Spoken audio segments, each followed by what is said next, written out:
The morning tide came glittering over New Carcinia like a lie told beautifully, its surface trembling with promises, its undertow heavy with threat. Krill pressed his aching carapace against the cool coral wall of the molting clinic, feeling the dull throb that signaled another shedding was near. He hated this part, the softening, the brief helplessness, the sense that the world could crush him with one careless fin. Around him the city shimmered, pretending to be prosperous. Banners of blue and gold stretched from tower to tower, their edges snapping in the current, safe shell, strong reef. Every movement of the fabric sent glints of reflected light through the water like coins tossed to beggars. Krill counted his own coins, 17 shells, small and uneven in his claw. He had counted them 3 times already, as if repetition might make them multiply. 17, not enough for the premium Gunk-Shell Resin, barely enough for the basic formula that left the surface mottled and brittle. The queue outside the clinic wound around the boulevard like a nervous organism. Hundreds of crabs clicked their claws, adjusting carapaces that had lost their shine. Above them, suspended conch speakers throbbed with the morning's broadcast and Chirple's exuberant, mechanical voice. Another heroic interdiction by our brave shell guard last night, intercepting a convoy of toxic mimics attempting to corrupt our waters. Their cargo, contaminated polymers meant to soften true crab shells, has been neutralized. Praise the vigilance of Prawnald, protector of purity and keeper of the reef. Each sentence hit the crowd like a wave of chloroform, numbing, suffocating, strangely comforting. Krill's mandibles tightened. Every week another mimic incursion, every week another reason for prices to rise.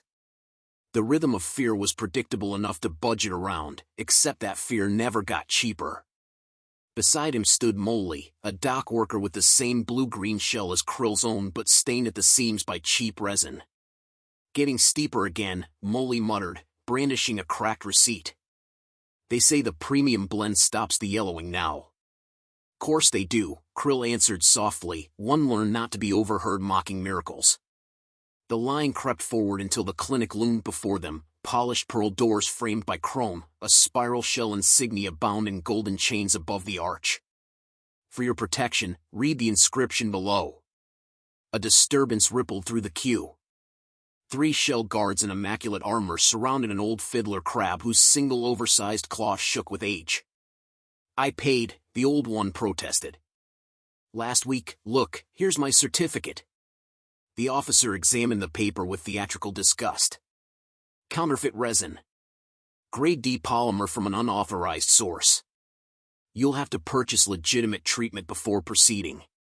I spent my last shells, please. Then perhaps, said the officer coldly, you should have made better choices. Report to the labor conscription office. They have payment plans. The phrase payment plans slid through the water like a blade. Everyone knew what it meant, refinery work without end, the slow grinding death of debt. The crowd looked away as the guards escorted the old crab toward the waiting sub-barge. When the line moved again, no one spoke. Krill's stomach felt hollow. He imagined Molly disappearing into those refineries, returning months later as rumor and memory. Inside, the clinic gleamed like the interior of a mollusk. Rows of transparent tanks held crabs in mid-molt while technicians in sterile aprons ladled viscous resin onto their soft bodies.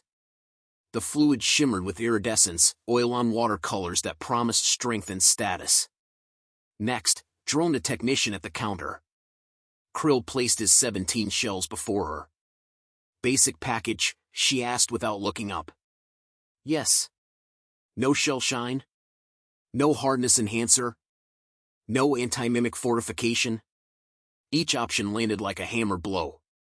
Just the basic. Pool 7, she said, sweeping the coins away. Remove your shell slowly. The formula sets irregularly. He obeyed, scuttling past the premium pools where wealthy crabs basked in luminous baths, attended by nurses with gilt badges.